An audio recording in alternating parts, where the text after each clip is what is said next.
Love is a powerful tool. Amen.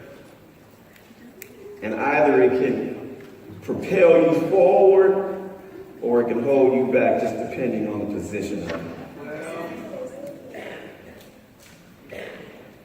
Brother Owen sent this on, and I listened to the church. Brother Owen sent this on Talkback Monday. He said this. He said, love is the starting point to achieving self-repair. Love is the starting point for achieving self-repair. Thank you, Brother Owen, for that word. Because most of us think that when we fall in love, it's going to help everything else, but you got to repair before you fall in love with somebody else. Because if you do get in a relationship with somebody and you don't love yourself, look at your neighbor and say, you're going to have issues.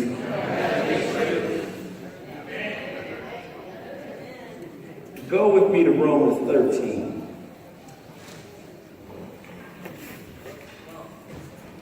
Romans 13.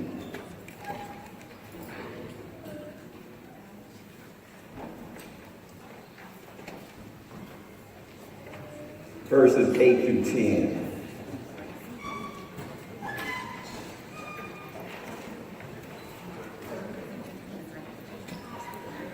When you have found to say, man, still need to say, hold up.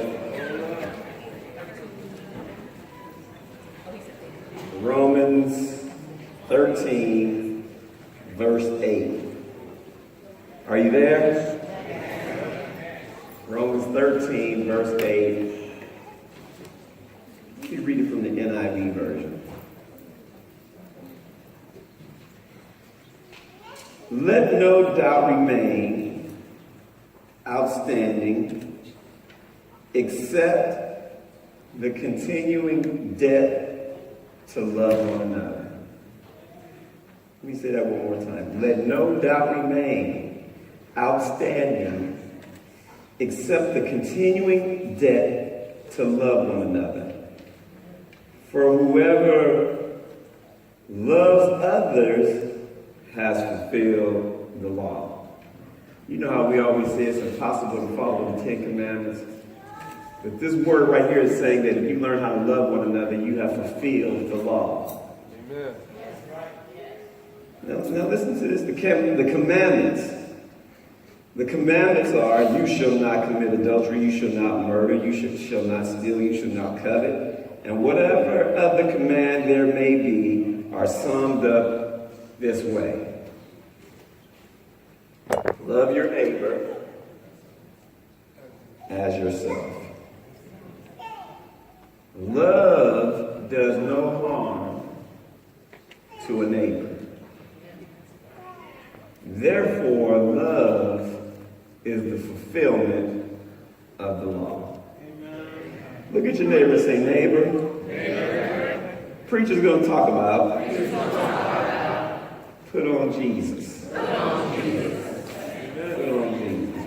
Put on Jesus.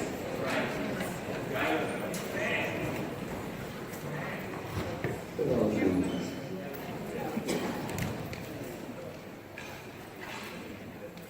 The older I get, Sister Helen, I appreciate having a mother and father at home. Amen. Amen. Give it up for parents. Parents, give it up for parents.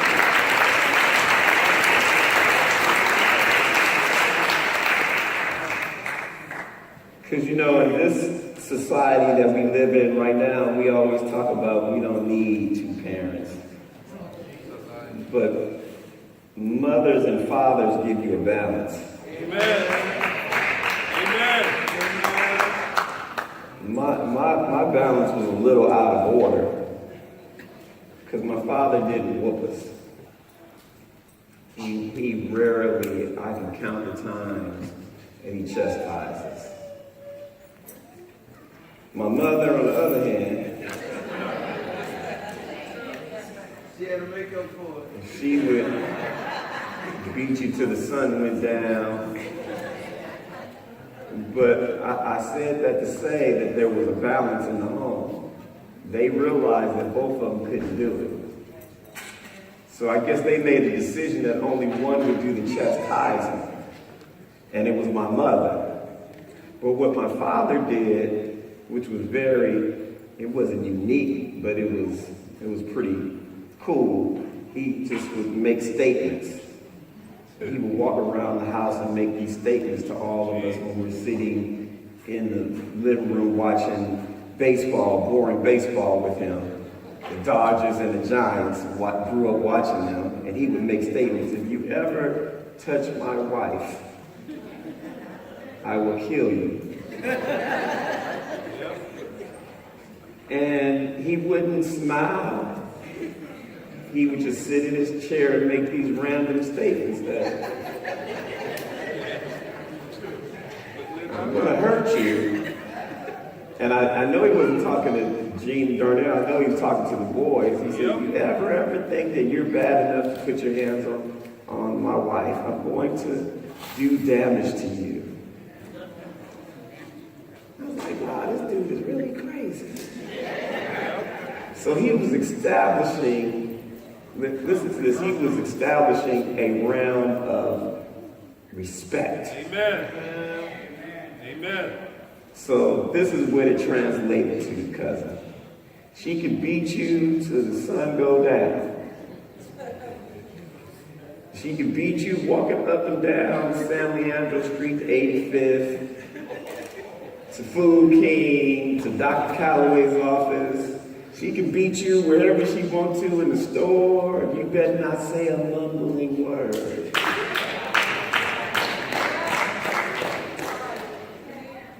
Somebody say a reverence, a respect.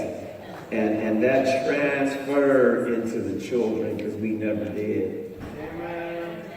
But what we did do is tell daddy on mama. So he had to, every now and again, he had to reel her back in when she went over the deep end. So one day he came from work and I just couldn't take it no more. I said, hey man, we've been in the closet since we got home from school.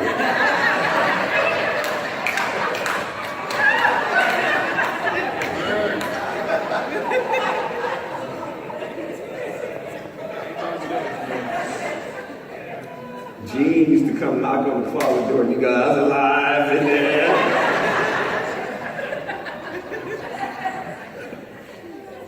So she would try to, she must have forgot one day that she forgot about us in the closet. And I heard him come in the door, and I broke out the door and ran up and said, Daddy, you need to save us from Pharaoh.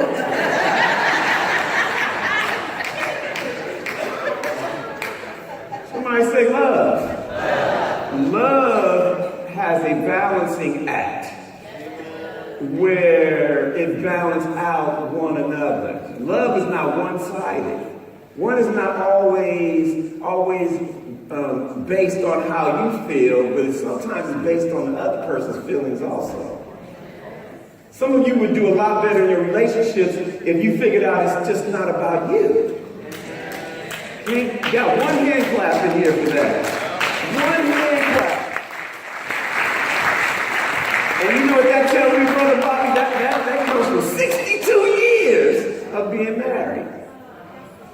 But then watch this. The majority of us in here, and I know it's okay for you not to know, but the majority of you who are in here come from single parent homes.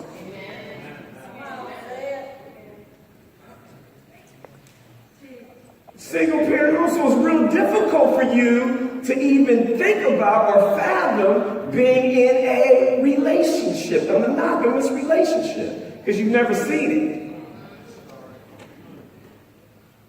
And behavior is not just, it's just not learned, it's from observation. It's really difficult to become something you've never seen. That's why it's important to see Lynette here in the church on Sunday morning, someone who's in the political realm. And it's important to see Sister Nene who worked for the IRS. It's important to have all of these different groups in the church from different walks of life to show you that you have the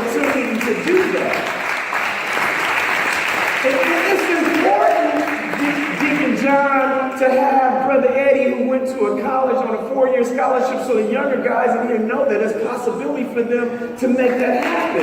It's important to know that we got young sisters in here who are educated, who work hard, who can finish their degrees. It's important for you younger ladies to know that you can do that and you don't have to give up everything about yourself to become great.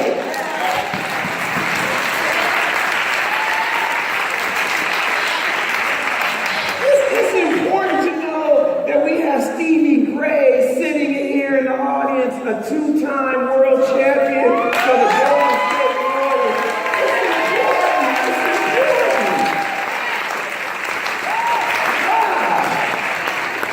She got rings, y'all. I mean, they ain't no little rings, they big fat rings. With diamonds in them, saying world champion. Look at your neighbor and say, yeah, she go to our church. Say she go to our church.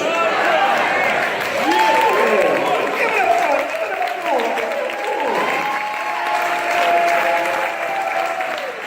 for all I'm saying is that you don't have to be Steph Curry to win a championship ring. You can own a team, you can work in management, and you can still come up and get a ring and get recognized and walk in the parade or ride in the parade. There's other things to do than bouncing a ball. Somebody say, that's just love. Good to see Dr. Donna and Michael Bell. Right, and Vicky up in the church, and Tracy in the church on Sunday morning. Look, I don't have to call Blue Cross. Please, you guys don't understand. When you in a church and the church is loving and it's embracing of one another, you can get on the phone and make some phone calls, and all of your wishes will come true. It's in the house. I can call Vicky up and Dr. Tracy up and Dr. Bill Donna was out of town and I dropped the can on Trinity's foot. I said, oh, Dr. Bill, I'm being trouble. She said, oh. Well, Dr. Bell lived up the hill. He just came right down the hill. He looked at me and said, I'm going to have to take the pressure off the toe. He did a little mini surgery right there in the house. It didn't look like nothing happened when I said, hallelujah, thank God. I was like, whoa!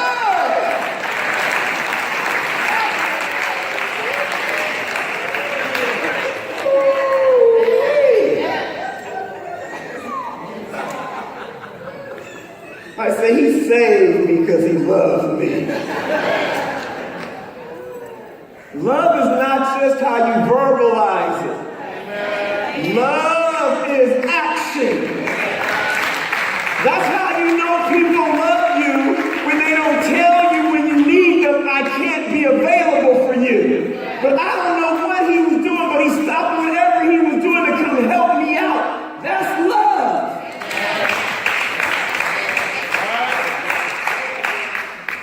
Love your neighbor. Love your neighbor. Love your neighbor. I said, love your neighbor. No, say it with me. Love your neighbor as yourself. Listen to that. Listen to that play on words. Listen to that play on words. Love your neighbor, Adamika, as yourself. You know why we got so much violence in the community? Because we don't love ourselves. And if we don't love ourselves, how can we love someone other than ourselves? That having that relationship with God allows you to manifest your love to other people.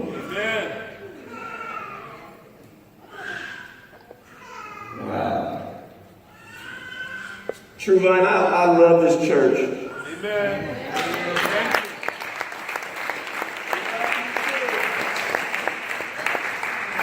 I've been here at this church since I was 15 years old. And when I came here, I didn't like the people. They were all old. There's a whole church full of old people, and there's only like 7 or 8, maybe 10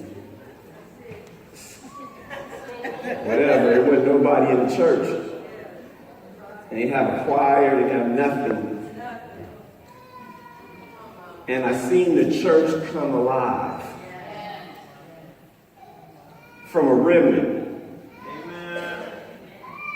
And this whole time I've been maturing and growing up, not knowing really what church is all about. My father and my mother was always trying to make Acts 2 and 40 come alive. Church 2:40 was trying to make it come alive. How do you know they were trying to make it come alive? Because my mother started doing evangelism classes, and she started witnessing, and she started this clothing room, and she started this food pantry. That's Church 240, y'all. That's Church 240. And now here we are, I don't know, 75, almost 46, 45 years later. You know, I see a church that's slipping. Because nobody really cares about anybody else but what you're going through in your life. Look at your neighbor and say, that's not love. That's worldly behavior that when you look at it says, I am selfish and I'm only concerned about myself. But you can't be a part of the body of Christ and not be concerned with someone other than yourself, because we know what the Bible says. John 3:16 says, for God so loved the world that he gave his only begotten Son, that whosoever believeth in him shall not perish, but when you sign up with Jesus on your side, you have to be concerned with someone other. Somebody said, with the other than yourself. When you putting on Jesus, you don't put Jesus on for yourself. You put Jesus on for someone else who is in need.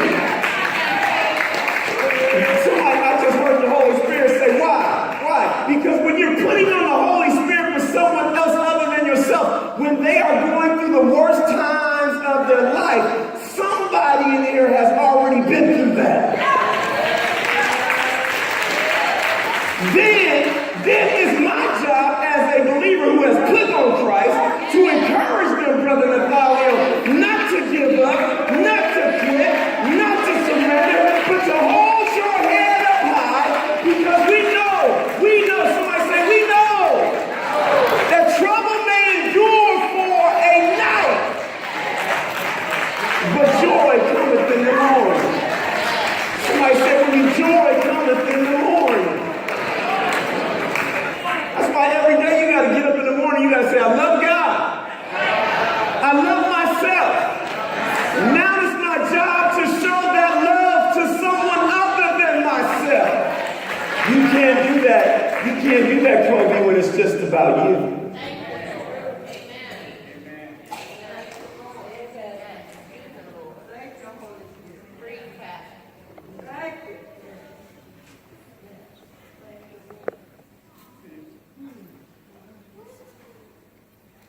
We believe that God's law of love is as explained in Matthew 22. Then one of them, 37 through 40, it says this. It says, then one of them, a lawyer, asked him a question, testing Jesus, and saying, Teacher, which is the great commandment in the law? And Jesus said to him, you shall love the Lord, your God, with all your heart, with all your soul, and with all your mind. This is the first and great commandment. And the second is like it. You shall love your neighbor as yourself. On these two commandments, the law hangs on what the prophet said. Amen. Matthew 22:35 through 40 should govern every aspect of a Christian's life and interactions with others. You should always be looking down the line, wondering, I'm going to be able to help somebody one day. Amen. Amen. I'm going to be able to help somebody one day. As a believer, when you put on Jesus, you got to come to a point in your mind that you say, I'm going to be able to help somebody one day. Brother Bobby, that's what witnessing is about. And I never understood understood this, Gene, when we were growing up. I never understood why Mom would always have Dad pull over. I mean, we put everybody would stay in our house. When I say everybody, Brother Bill, I mean everybody. She couldn't put them out, but we put them Negroes out. We had one guy that we found that used to go to the church, and I mean, he was a little weird looking at our sisters. And so my older brother said, "Tonight is the night." Mom and Daddy didn't know why he left in the middle of the night, but we knew. Because my older brother said, "We're going to get him tonight." I seen how he was looking at Journey on Gene during dinner time, but tonight is his night. He thought he was going to come into the bedroom and go to sleep like this was his bed. He was in my bed, and my brother said, "He won't sleep in your bed after tonight, Brother Zach." I said, "What we going to do? What we going to do, Donnie?" He said, "Don't worry about it, just follow my lead." Let me tell you what he did. He got all of the old, we used to wear bro-gang shoes when we were growing up. Shoes were heavy. They weighed like 20 pounds. Remember that? You won't remember that. The shoes was heavy. Yes, you do. Yes, you do, cuz. We put all of the bro-gang shoes. Brother John waved his hand. You know what I'm talking about. Brother Bobby, you know what I'm talking about. Put all of these 20-pound shoes over by the side of the bed. And when he walked in there and laid in the bed thinking he was going to go to sleep, about 7 minutes into a deep sleep, they just start bombarding him. Boom, boom, boom. He starts screaming, "Ah!" Donnie got up and he said, "They won't put you out, but you will never ever sleep in this room again." I was like, wow. That's a form of love. Because he was taking care of his sisters. They were from the country. They didn't know what was going on. But Donnie was from the streets of East Oakland. And he was 13 years old and he was a man. So you mothers who got children who think your sons don't become a man until they're 18 years old, you are highly mistaken. They have to learn how to make decisions at 10, 11, 12 years old so that they can make them when they become an adult. Donnie got up after we threw shoes at him for like 15 minutes and he said, "You leave now." He said the shoe was just a precursor of what's going to happen to you next. That dude got his backpack. And you know what's so crazy about this church? I know you think that's unfair. He's still doing the same thing to this day. I seen him last week standing on West Grand and Harrison, right there by the Whole Foods, doing the same thing that he was doing back then. And I said to myself, dang, my brother had a lot of insight. You gotta learn how to love yourself. And I know you're sitting here talking about, "Pastor Zach, what are you talking about?" We can never have a great church until the people in the church learn how to love themselves.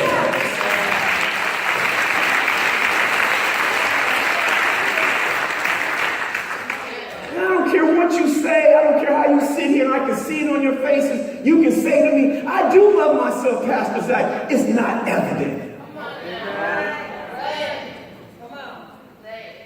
Because if it was evident, then your children would know it, your friends would know it, everybody would know it, because love is contagious. You guys know that love is contagious? You can't hide love. You can see when people are in love with themselves, they don't care what nobody else think about them. Hello, do you guys know that when people are in love with themselves, Brother Bill, they don't care what anybody else thinks, because it doesn't matter what anybody else thinks, because you are content, because you know that you have the love of God on your side, and if you have the love of God on your side, greater is He that is in than he that is in the world. It doesn't matter what your enemy says about you, because you know that you have God on your side. And what does God say about your enemies? He will make them your footstool. That means that you will be able to step up over them. Watch this. When you have God on You don't have to be disagreeable forever. You don't have to have angst forever. You can just dismiss it and say, yeah, I'm mad at you today, but I don't have to be mad at you tomorrow.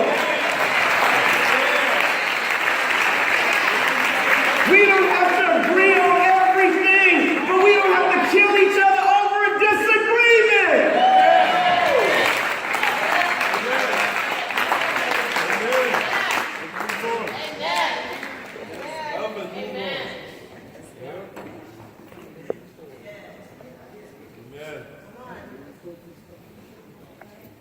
Get your glow back.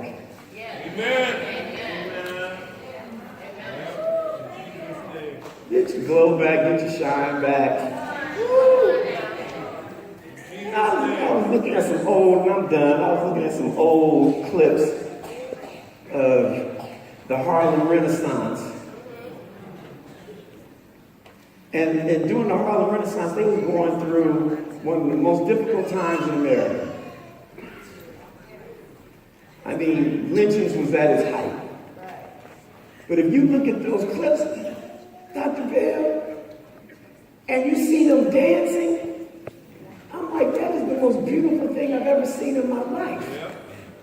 The Nicholson brothers, I mean, the way they were tap dancing and dancing, and I mean, it looked like they didn't have a worry in the world.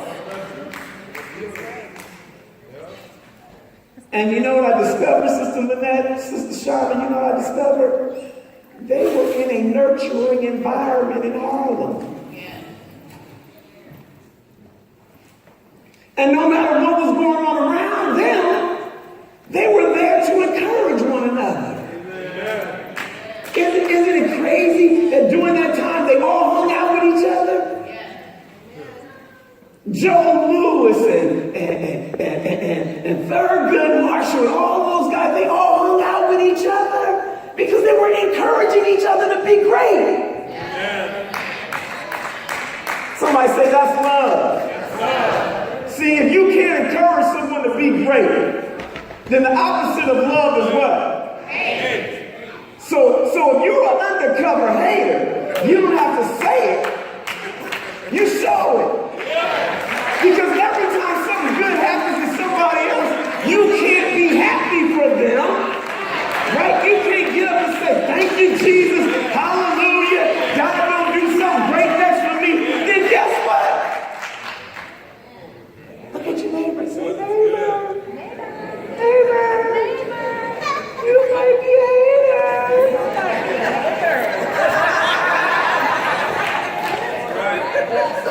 And look, say, I got news memo, I got news flash for you. Guess what, man? You're not undercover.